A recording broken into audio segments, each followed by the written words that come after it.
Hi!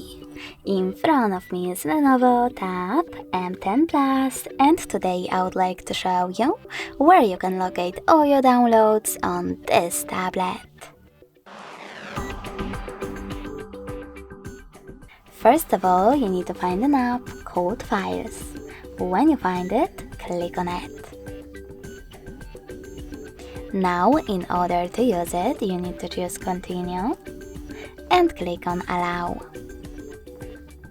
Then choose Browse at the bottom in the middle and tap on Downloads category. So Sarah misclick. As you can see, all my downloaded files are over here. In order to access one, just click on it. Thanks so much for watching. If you enjoyed this video, leave a like, comment and subscribe. Bye!